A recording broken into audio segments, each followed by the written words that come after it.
आंचल सिंह, कश्मीर में जो आतंकवादी मारे जा रहे हैं उनकी लाशों को लेकर अब मोदी सरकार का बड़ा फैसला कि उनकी लाशें उनके घर वालों को नहीं दी जाएंगी। और इसी विषय पर चर्चा के लिए हमारे साथ हैं डॉक्टर पवन त्यागी, जो संघ विचारक हैं। सर, आपका बहुत बहुत स्वागत है हमारे चैनल पर। सर, मोदी सरकार ने जो इतना बड़ा फैसला लिया है, आपको क्या लगता है ये फैसला पहले ही ले जाना चाहिए था? जी बिल्कुल, क्योंकि आप देखिए जब से यहाँ आतंकवादी घटनाएं हो रही हैं लगातार, जब भी कभी कोई आतंकवादी मारा जाता है उसके पीछे सेना का बहुत बड़ा त्याग और तपस्या होती है और बलिदान होता है। लेकिन उसके बाद हमने देखा है कि जब भी कोई आतंकवादी मारा गया, यूं तो उसको कहेंगे कि जी आतंकवाद का कोई धर्म नहीं होता।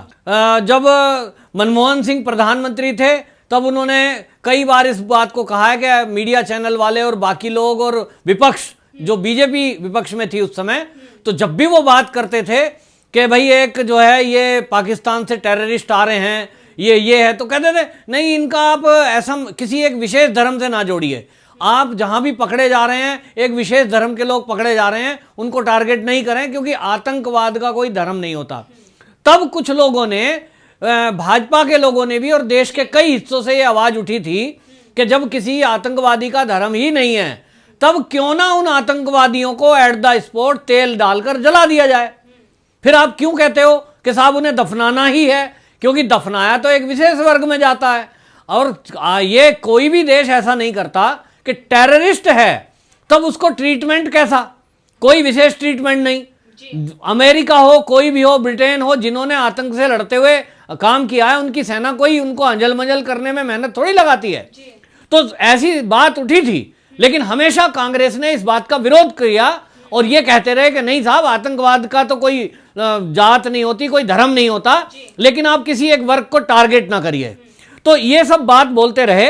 अब जबकि मोदी सरकार ने एक बहुत ही, मैं कहता हूं बहुत ही आनंददायक, क्योंकि पूरे देश की मांग थी, ये सेना की मांग तो थी कि हम एक तो आतंकवादी को मारें, उसको मार गिराएं, फिर उसकी लाश को ढूंढें, फिर उसको पहाड़ों पे ढोएं और फिर कहीं ले जाकर के कश्मीर में उसके घर तक पहुंचाएं। फिर वहां बुहान वानी की तरह उसका जनाजा निकलेगा, फिर उसमें हजारों लोग शामिल होंगे, फिर वो हथियार लहराएंगे, उसमें आतंकवादी भी शामिल होंगे, फिर उसमें घाटी के लोगों को उकसाया जाएगा कि देखिए ये इस तरह से मारा गया, इतने लोग पीछे हैं। जो देश विरोधी मीडिया है, जो ऐसे देश विरोधियों के साथ लोग लगे हुए इंटेलेक्चुअल हैं, जो अपने को अवार्ड वापसी गैंग है, जो देश के विरोध में लगे हुए लोग हैं, वामपंथी विचारधारा है, वैसे लोग मानव अधिकार के नाम पर फिर उन फोटोओं को लेकर पूरा अंतर्राष्ट्रीय छवि बनाते हैं कि साहब देखिए एक पढ़ने वाला बच्चा था, ये ऐसा था, वैसा था, भटका हुआ जवान था और सेना ने उसको मार दिया, देखिए। हाँ, फिर उसको जो है पिता हेडमास्टर है, फिर उसकी हिस्ट्री बताना शुरू करेंगे, फिर उन फोटोओं को चलाएंगे, काफी दिन उस पर डिबेट होगी कि देखिए भाई लाखों लोग इसके समर्थन में थे, इसके चाहने वाले थे। अगर किसी आतंकवादी के 10 लाख भी चाहने वाले हैं तो क्या वो उससे महात्मा बन गया? आतंकवादी आतंकवादी रहेगा। तो ये इस तरह का एक चलाते थे। उसके बाद वहां और लोगों को आतंकवाद के लिए जोड़ते थे और सेना पर वो पथराव होता था और हिंसा होती थी। तो सरकार से सभी लोग आक्रोशित थे कि सरकार को ऐसा कानून बनाना चाहिए कि कम से कम सेना को ये तो छूट हो कि कोई आतंकवादी है और जब उसका धर्म नहीं है, पाकिस्तान कहता है हमने आतंकवादी भेजे ही नहीं है, तो उसका कोई देश भी नहीं है, क्योंकि वो भारत का तो हो ही नहीं सकता, तब फिर उस पर मट्टी का तेल डालकर जलाने में क्या दिक्कत है? और ये जो इन्होंने कानून बनाया है, अभी भी मुझे नहीं पता, लेकिन इस कानून में मोदी सरकार का ये जो फैसला है, इसमें ये तय कर दिया है कि एक डेड बॉडी किसी को नहीं दी जाएगी, सेना अपने तरीके से गुप्त स्थान पर उसको ठिकाने लगाएगी। अब इसमें ये सारे विवाद खत्म। आप देख रहे हैं जब से ये रियाज नाइकू मारा गया है, रियाज नाइकू के मारे जाने के बाद भी उसी तरह का माहौल बनाने की कोशिश हुई जैसा बुहान वानी के टाइम में हुई थी। उन्होंने सोचा अब भी ऐसा ही हम कर देंगे, लेकिन इस बार पुलिस प्रशासन भी सख्त है वहां का, क्योंकि सरकार बदल चुकी है, वहां 370 हट चुकी है। अब विशेष धाराओं के तहत और वो सब कार्रवाई नहीं होती। अब भारत का एक संविधान एक विधान है, तो उस संविधान के तहत ये तय है कि यदि आप इस समय लॉकडाउन के पीरियड में घर से बाहर दिखाई दिए तो आप एपिडेमिक एक्ट में भी जेल में बंद हो सकते हो। अब आपके ऊपर गोली भी लग सकती है। और इसी के लिए जो कल परसों मूव इकट्ठा हुआ वहां पे, वो भीड़ को तितर बितर करने के लिए गोली भी चलानी पड़ी तो चलाई। तो ये एक बहुत अच्छा निर्णय है, देश में खुशी की लहर है। वहीं पाकिस्तान अब रो रहा है और अब वही चिंता कर रहा है कि तूने सोचा था कोरोना टाइम में तुम वहां आतंकवादी भेजकर भारत में डिस्टरबेंस फैला दो, लेकिन अब वो पाकिस्तान भी अब चिंता में है कि अब मेरा क्या होगा, क्योंकि सेना जिस तरह से आक्रामक हुई है इस समय कि बंकर उड़ा दिए, उनकी गुफाएं उड़ा दी, जो घर में छुपे हुए हैं वो घर उड़ा दिया। अब कभी इस्तेमाल किया क्योंकि वो भूमिगत तरीके से जा रहे थे जी। तो अब इस समय अगला निशाना अब जो भारतीय सेना है उसको मोदी सरकार ने पूरी छुट्टी दे दी है कि आप स्वतंत्र हैं कोई भी निर्णय करने में, और आप अपनी रक्षा करिए जान की, उसके साथ साथ देश की रक्षा भी करिए। तो अगला फैसला जो है वो गिलगिट बल्टिस्तान पे और मुजफ्फराबाद दोनों के लिए सरकार ने अपना मंसूबा बता दिया है कि उसको खाली करिए। अब हम आ रहे हैं, ये हमारा एरिया है, 370 हट गया, अब ये हमारा एरिया है। अब मौसम का हाल भी हमारी ऑल इंडिया रेडियो से प्रसारित हो रहा है, उस एरिया का भी। तो कुछ ही दिनों में मैं कह रहा हूं जैसी बमबारी चल रही है, छेड़ा पाकिस्तान ने है कि उसने जो है पीओके पर और उस पाकिस्तान के बाकी बॉर्डर पर हमारा जो युद्ध विराम है उसकी घोषणा का उल्लंघन किया है। लेकिन अब भारतीय सेना जिस खूंखार मूड में है, आप देखना अगले आने वाले कुछ ही दिनों में ये गिलगिट और ये आपका मुजफ्फराबाद, गिलगिट बल्टिस्तान, ये सारा अब भारत का ही अंग होगा। जी बिल्कुल सही कहा आपने। तो क्या इस समय पर जब कोरोना महामारी फैली हुई और पाकिस्तान की जो नापाक हरकत है वहां पर वो एक्सपोज होता है, तो क्या भारत के लिए, पीओके के लिए रास्ता साफ हो गया है?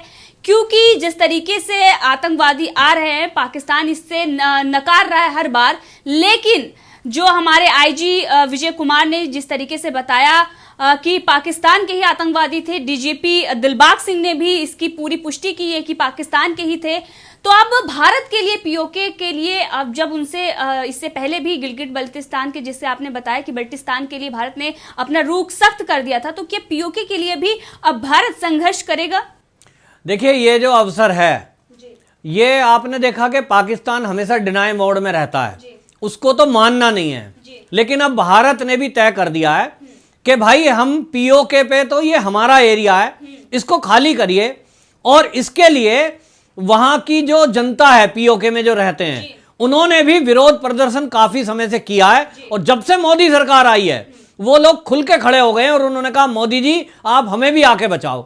आपने अफगानिस्तान के, पाकिस्तान के, बांग्लादेश के हिंदुओं की रक्षा की, उनको निकाल के लाए। हम भी यहाँ सताए जा रहे हैं, वहां अल्पसंख्यक सताए जा रहे थे, हमें भी यहाँ पर पाकिस्तान की सरकार परेशान कर रही है, तो हमारी रक्षा भी आप करें। और इसी को देखते हुए आपको पता होगा हमारी सेना के तो बहुत सारे लोगों के बयान आए कि केवल मोदी जी इशारा करें तो हम 2 घंटे में इसको खाली करा लेंगे। तो हमारी सेना के लिए ये कठिन काम नहीं है, केवल इशारे की देर थी। और अब मैं समझता हूं जहां तक कि वो इशारा सरकार की तरफ से हो चुका है और ये कार्रवाई शुरू हो चुकी है। अब ये गिलगिट बाल्टिस्तान और मुजफ्फराबाद को खाली कराकर ही दम लेंगे। अब जितने आतंकवादी हैं उस एरिया में मारे जाएंगे, पाकिस्तान तो कहेगा हमारे हैं नहीं, तो वो भारत के हैं नहीं। और वहां की जो जनता है कश्मीर में फिर भी इक्का दुक्का कोई उनके सपोर्टर निकलते हैं, लेकिन वहां उस गिलगिट वाले एरिया में कोई उनको पाकिस्तानी आतंकवादियों को सपोर्ट करने वाला नहीं है। बुरी तरह मारे जाएंगे और जल्दी वो खाली होगा, ऐसी उम्मीद की जा रही है भारतीय सेना के आक्रमण रुख को देखते हुए। जी बिल्कुल, सेना ने जो आतंकवाद की थी उसकी कमर तोड़ दी है, क्योंकि हिजबुल मुजाहिदीन का जो टॉप कमांडर था, और वहीं पर अगर बात करें तो जैकबूट जो ऑपरेशन था एनएसए अजीत डोभाल का, उसमें आखिरी सूची में नाम था उसका रियाज नायकू का, उसको मार गिराया है। और उसके खात्मे के बाद ही अब आतंकवाद की कमर घाटी में टूट चुकी है पूरी तरीके से। ये जो इस समय चल रहा है ना कोरोना का, अब आप देखिए कोरोना में आर्थिक स्थिति सभी देशों की लगभग बहुत ज्यादा पीछे है, और पाकिस्तान तो पहले से ही कंगाल है, उधार की जिंदगी जी रहा है। ऐसी स्थिति में जब कोरोना फैला हुआ है, आप देखना कि वहां आंकड़े छुपाए जा रहे हैं, वहां बहुत बुरा हाल है, जनता को रोटी नहीं मिल रही है, दवाइयां नहीं मिल रही हैं। और ऐसी कंडीशन में ये बिल्कुल सही समय सेना के लिए है, क्योंकि जब किसी की आर्थिक स्थिति कमजोर हो उस समय पे हमला करना बिल्कुल सटीक बैठता है। जी बिल्कुल सही कहा आपने। जय हिंद, जय भारत।